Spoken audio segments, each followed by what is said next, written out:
La clase de hoy va a atender a la conceptualización de los razonamientos deductivos y los razonamientos no deductivos, colocando especial énfasis en estos últimos. Podemos definir a los razonamientos como un conjunto de proposiciones, a partir de las cuales se afirma otra. Esta otra que se afirma recibe el nombre de conclusión y las otras proposiciones que se encuentran al inicio, digamos, se denominan premisas. Vamos a ver que podemos encontrar dos tipos de razonamientos: razonamientos deductivos y razonamientos no deductivos. A su vez, los razonamientos tienen la característica de poder ser válidos o inválidos, o también podrían ser correctos o incorrectos. En el caso de los razonamientos deductivos, estos pueden ser válidos o inválidos. En cambio, en los razonamientos no deductivos, estos siempre van a ser inválidos. Esto nos lleva a la pregunta de cómo podemos establecer que un razonamiento deductivo es válido. Veamos este ejemplo que aparece aquí. Tenemos un razonamiento deductivo. Recordemos que en los razonamientos deductivos la conclusión se deriva necesariamente de las premisas. Ello quiere decir que todos los términos que están dentro de la conclusión alguna vez han sido o han formado parte de las premisas que lo constituyen. Veamos este ejemplo. La primera premisa me dice todo argentino es americano. La segunda, todo salteño es argentino, y como conclusión tengo todo salteño es americano. Si yo realizo el proceso de abstracción, que sería traducir del lenguaje natural, como aparece aquí armado este razonamiento, a su forma lógica o a su estructura o a su esqueleto lógico, voy a observar que tengo un término medio que es argentino, y después tengo los términos que forman parte del sujeto y el predicado de la conclusión. En este caso, esta forma que aparece aquí en este esqueleto es una forma válida. Decir que una forma es válida implica establecer de que cualquier razonamiento que tenga la misma forma, independientemente de su contenido, va a ser válido. Quizás a simple vista no podamos identificar si un razonamiento es válido o no lo es. Vamos a ver en clases posteriores procedimientos que nos permiten determinar la validez o invalidez de un determinado razonamiento. Pero por el momento lo que tenemos que tener en cuenta es que en los razonamientos válidos, aquellos que tengan una determinada forma lógica siempre van a ser válidos. Los razonamientos no deductivos tienen la característica de ser inválidos.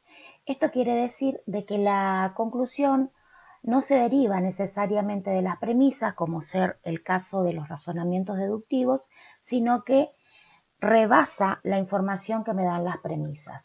Es decir, que la conclusión tiene un grado de probabilidad y esa mayor o menor probabilidad dependerá, por supuesto, en alguna medida del contenido de ese razonamiento. Después vamos a ver en un ejemplo qué significa esto. También vamos a ver que un razonamiento no deductivo puede tener distintos grados de fortaleza, es decir, que puede ser una estructura más fuerte o una estructura más débil de acuerdo al contenido que aparecen en las premisas que lo constituyen. Encontramos tres tipos de razonamientos no deductivos: los razonamientos por analogía, el razonamiento por enumeración incompleta y por último los silogismos inductivos. Vamos a ver en qué consisten cada uno de ellos a partir de algunos ejemplos con sus correspondientes formas lógicas. Los razonamientos por analogía se caracterizan por tener, a partir de la semejanza de los objetos en ciertas notas, se concluye una semejanza respecto de otras notas. Fijémonos primero en el razonamiento que está escrito en lenguaje natural. Digo, el melón es una fruta y contiene potasio y vitaminas. La segunda premisa dice, la naranja es una fruta y contiene potasio y vitaminas. La tercera premisa sostiene, la frutilla es una fruta y contiene potasio, y por lo tanto puedo concluir que la frutilla contiene vitaminas.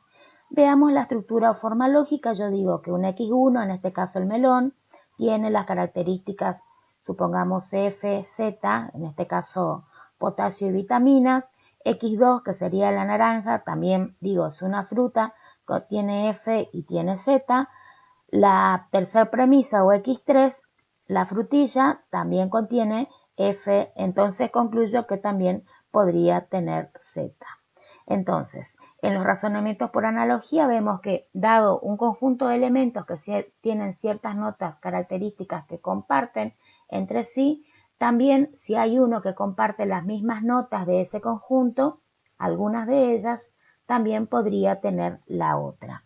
Lo vemos claramente aquí en el ejemplo con la estructura lógica correspondiente. En el caso de los razonamientos inductivos por enumeración incompleta, estos tienen la característica que tenemos premisas singulares o particulares y una conclusión general o universal. Veamos la estructura o forma lógica. Decimos las abejas son insectos y tienen antenas, es decir que aquí mi X1 tiene la propiedad Z.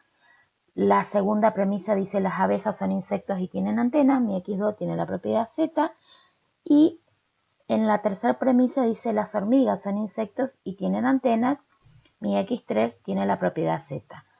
Concluyo, todos los insectos tienen antena, por lo tanto, según la forma lógica sería todos los X tienen la Z, la propiedad Z. Por lo tanto, en el caso de los razonamientos inductivos por enumeración incompleta, los llamamos de esta manera porque siempre me va a faltar algún elemento por enumerar, o sea, no voy a poder agotar toda la clase de insectos para ver si se prueba la condición de que tenga antenas.